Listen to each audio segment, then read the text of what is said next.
Listen to Mosh. Okay, guys, so we did circuit switched. The circuit switching has three phases: establish, transfer, and disconnect.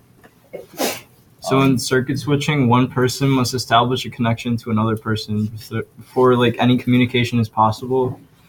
Certain resources are distributed between the two people.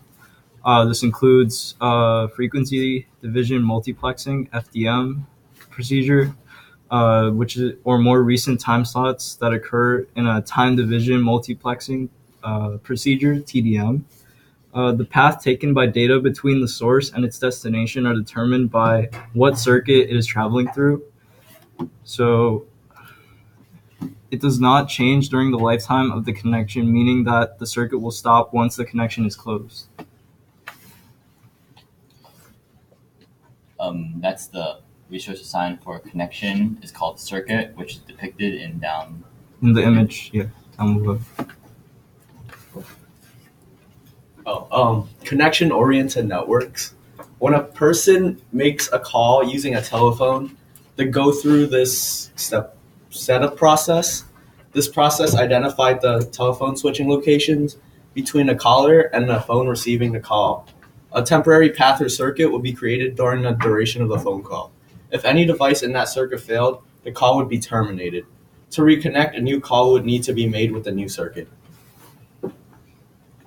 So here's a picture of a telephone network. So here are the paths.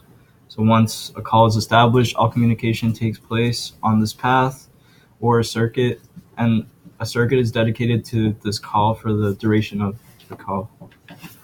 So connection-oriented networks, this is continued. And so circuit switch networks often give high priority to existing circuit connects, even if there are newer circuit requests. Even if there is no communication occurring, the circuit that was established will continue to remain connected as well as the resources that were used until one of them fails. Since so many can be created, it is possible to send or receive a message even if all the circuits are busy and a call cannot be established.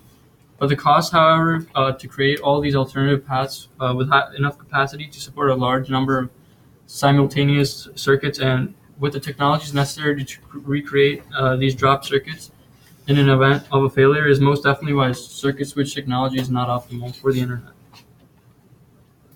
I don't know what that's there. Any questions about this presentation? No, it's too good. Do you guys want some music too? All right. Yeah. You want music? All right, Yeah. all right, let's play some music. Stop. Yeah, You're supposed to ask questions. You guys blew it. You're supposed to come up. Listen to Becky. Mantra Camp. I was coming. Okay, Wait, too late. stop. Too late. Too late. Whoa.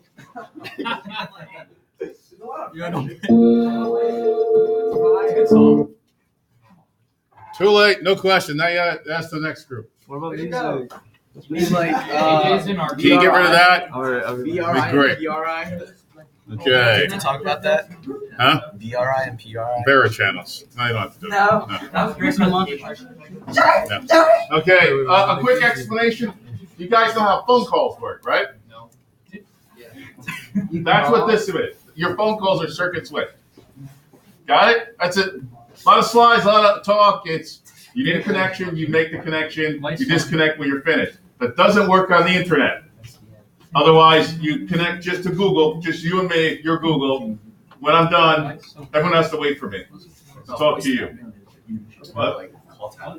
But Okay, different thing. That's someone getting on a line, but you still make that connection. And the government to tap that line has to get a request to tap that line. So, yeah. what about tracking? Tracking a phone call, you can always track every call. Every time there's a call, there is a sender and a receiver, just like on the internet. So you can find the phone number that called you, where it was located, this phone, and where the receiver's phone was. Now, if they're both mobile devices, you can say where that phone was when that call got answered. But if that phone is moved, you still know what the phone's IP address is, IP address and MAC address are. So you can then ping the phone later. That's how people catch everyone. When there's the jerkhead morons who try to call bomb scares into schools, they usually use their cell phones because they're idiots. Like, no one's going to find this. Oh. Oh yeah, we can find it. They're like, who called the school? Oh, at that time, that's the call. It came from that number. Let's go find that number. So they just asked request of Verizon, AT&T, find out who did it. And in a matter of hours, you're busted. Now, a few ways around that, burner phones. Don't use it. All right, moving on. Okay. I never told you that. Router rip. All right.